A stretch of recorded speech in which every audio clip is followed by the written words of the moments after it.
হয় প্ৰকৃততে ৰাজীৱ শদিয়া এজন গায়ক নাছিলে। সেই গুটিটো মানে একেবাৰে নষ্ট হৈ যায়। সেইকাৰণে নষ্ট নহ'বৰ কাৰণে একেবাৰে সহজ পদ্ধতি। জীয়াই থাকোঁতে নেপাওঁ যদি সঁহাৰি, মৃত্যু মানে বাকী। নমস্কাৰ, স্বাগতম জনাইছোঁ পুনৰ সকলোকে আমাৰ চেনেলৰ অন্য এটা ভিডিঅ'ৰ মাজলৈ। আছোঁ বাৰীত, মানে এয়া খোৱা বোৱা হৈ গ'ল আমাৰ, দেখিছেনে? খোৱা বোৱা হ'ল। আজি আমি বিলাহীত ৰছী লগাই আছোঁ, মানে বিলাহীবোৰ হেৰি হৈছে, খুঁটি দি আছোঁ, খুঁটি দি ৰছী ফিট কৰি দিছোঁ, যাতে বিলাহীবোৰ মাটিত লাগি নাযায়, যাতে ৰাইজে ফ্ৰেছ বিলাহী খাবলৈ পায়। আৰু মানে যেতিয়া এইটো বৰষুণ ছিজন আহি আছে, বিলাহী কৰা হৈছে। বৰষুণ দিলে কি হ'ব, বিলাহীখিনি মাটিত লাগি থাকিলে মানে তলফালটো পচি যায়, আৰু সেইকাৰণে মানে আমি কি কৰিছোঁ, খুঁটি দি আছোঁ। সেয়া আৰু জীয়াই থাকোঁতে যদি নাপাওঁ সঁহাৰি, মৃত্যু মানে বা কি, মৃত্যুৰ পিছত কি হয় ক'বতো নোৱাৰি।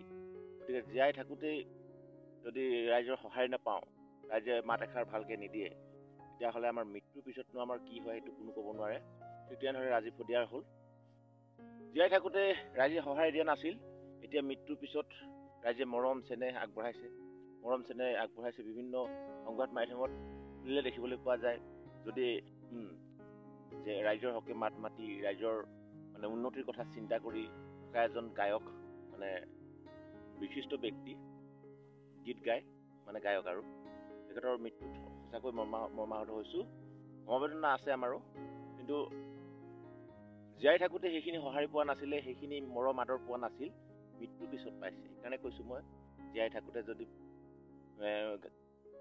কোনে গাইছিলে, মহেন্দ্ৰ হাজৰিকাদেৱৰ এটা গীত মনলৈ আহিল, জীয়াই থাকোঁতে নেপাওঁ যদি সঁহাৰি, পিছে মৃত্যু মানে বাকী। সেয়াই বন্ধুসকল, জীয়াই থাকোঁতে ৰাইজৰ কাৰণে কৰিবলৈ আহিলোঁ, মানে বিলাহী কৰিছোঁ, বিলাহীখিনি যাতে ফ্ৰেছ হয়, সেইকাৰণে খুঁটি লগাবলৈ আহিলোঁ। অন্যান্য খেতিবিলাক আছে, আৰু বহুতে কৈ আছে তই যে ভিডিঅ'বিলাক দি থাক অকল খেতিৰ ভিডিঅ' দিয়। আৰে মই এজন খেতিয়ক আকৌ, যিহেতু মই খেতি কৰোঁ, গতিকে এইখিনিয়ে যদি ভিডিঅ' নিদিওঁ কিনো দিম বেলেগ। আৰু ক'ৰবাত গ'লে মানে বেলেগ ভিডিঅ'বিলাক দিওঁ, তথাপিও যিহেতু আমি খেতিৰ ভিডিঅ'খিনিকে যদি নিদিওঁ তেতিয়াহ'লে কিনো দিম, সেইকাৰণে দিয়া হয়। দেই বন্ধুসকল, বেয়া নাপাব, চাব, আৰু চেনেলটো ছাবস্ক্ৰাইব কৰি ল'ব। যদি ভাল লাগে শ্বেয়াৰ কৰি দিব আকৌ, আৰু লাইক এটা মাৰি লওক প্ৰথমতে। আৰু সকলোকে অনুৰোধ জনাইছোঁ যাতে অকণমান মৰম চেনেহ আমাৰ প্ৰতিও ৰাখে, আৰু কাৰণ আমি ৰাইজৰ হকে কৰি আছোঁ, ৰাইজক মৰম কৰিছোঁ, আমাকো অকণমান আগবঢ়াব দেই। কামত লাগো আকৌ, বিলাহীত খুটি দিম, তাৰপিছত এইফালে বিনছ চিঙা হৈ আছে, লাই চিঙা হ'ব, তাৰপিছত সৰু বিলাহীটো চিঙা হ'ব।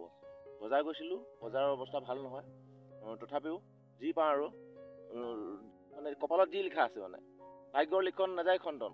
আমি যিমান ভাবিলেও নিজৰ মতে নহয়, ঈশ্বৰে আমাক যিটো দিব সেইটোৱেই, নহয়নে বাৰু? হয়নে বাৰু? অকণমান জনাব। অকণমান জিৰাই সতাই লৈছোঁ, আকৌ কামত ধৰোঁ আৰু। বলক তেতিয়াহ'লে ভিডিঅ'টোৰ মাজলৈ আগবাঢ়ি গৈ থাকোঁ, বলক। মোৰ কোনো ধৰ্ম নাই, মোৰ কোনো জাতি নাই, মোৰ কোনো ধৰ্ম নাই, মোৰ কোনো জাতি নাই, কাৰণ মই কৰা শাক পাচলি, মই কৰিছোঁ যে বিলাহী, মই নহয়, তাৰমানে আমাৰ কোনো ধৰ্ম নাই, আমাৰ কোনো জাতি নাই, কাৰণ আমি কৰা শাক পাচলি, আমি কৰা বিলাহী হ'ব নাই এতিয়া? আমি ক'ব, মোৰ নহয়, আমি দুটাই কৰিছোঁ, মোকো ক'ব আকৌ। তাৰমানে আমাৰ কোনো জাতি নাই, আমাৰ কোনো ধৰ্ম নাই, কাৰণ আমি কৰা শাক পাচলি জাতি ধৰ্ম বৰ্ণ নিৰ্বিশেষে খাব।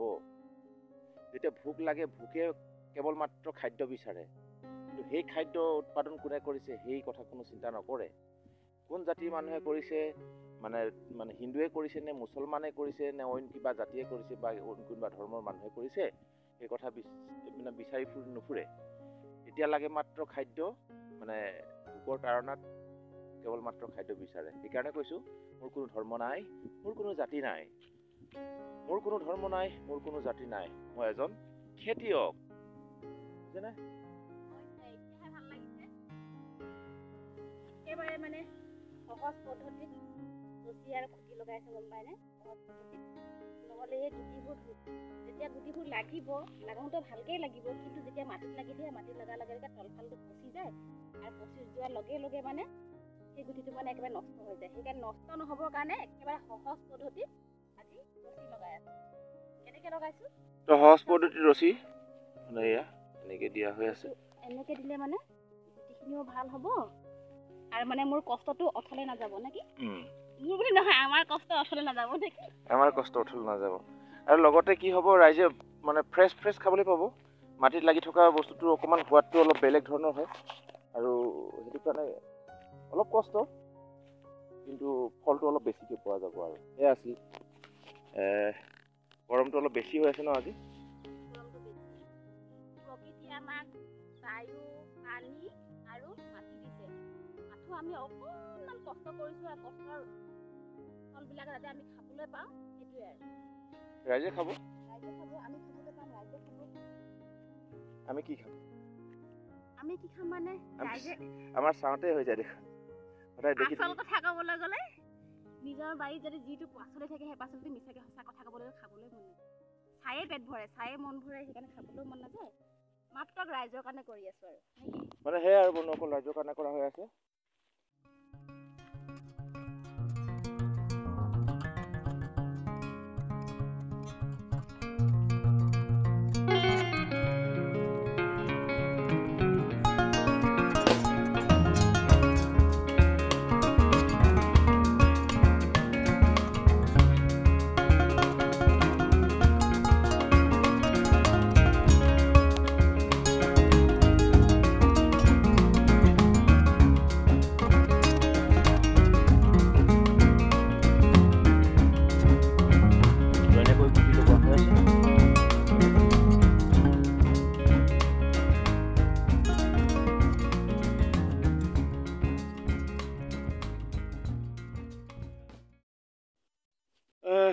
বন্ধুসকল এয়া ৰছী লগাই আছোঁ আপোনালোক কৈছিলোঁ যে ৰাজীৱ শদিয়াদেৱৰ কথা ভিডিঅ'টোৰ প্ৰথমতে হয় প্ৰকৃততে ৰাজীৱ শদিয়া এজন গায়ক নাছিলে ৰাইজৰ হকে মাত মতা মানে অসমৰ জনগণৰ হকে গানৰ জৰিয়তে মাত মতা এজন প্ৰতিবাদী কণ্ঠ প্ৰতিবাদী সত্তা আছিল প্ৰকৃততে অসমৰ ৰাইজৰ জনগণৰ হকে মাত মাতিছিল আৰু হয়তো সেইটো কাৰণে জীয়াই থাকোঁতে সেইখিনি সঁহাৰি পোৱা নাপালে কাৰণ সঁচা কথা কোৱা মানুহক মানুহে ভাল নাপায় গম পাইছেনে আজিকালি সঁচা কথা কোৱা মানুহক মানুহে ভাল নাপায় আৰু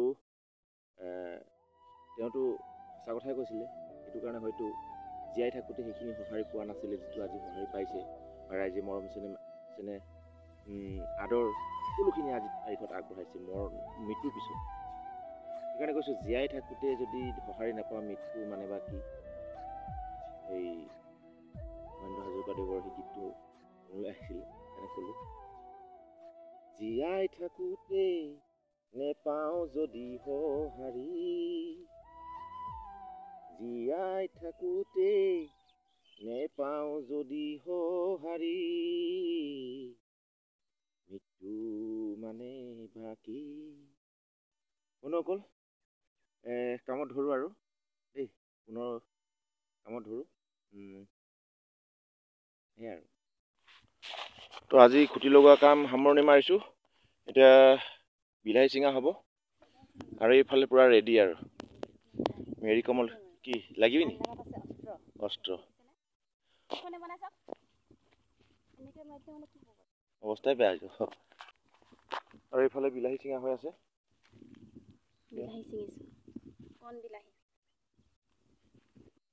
বিলাহীখিনি হেৰি হ'ল ন বেছি জাছ হৈ গ'ল এই লাজিপা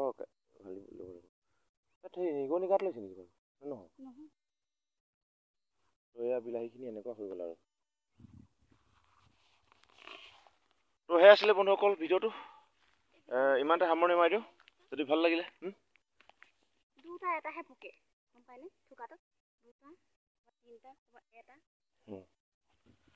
তো বন্ধুসকল ভিডিঅ'টো ইমানেই আছিলে আজি ভিডিঅ'টো ইমানতে সামৰণি মাৰি দিওঁ পুনৰ অন্য এটা ভিডিঅ'ত লগ পাম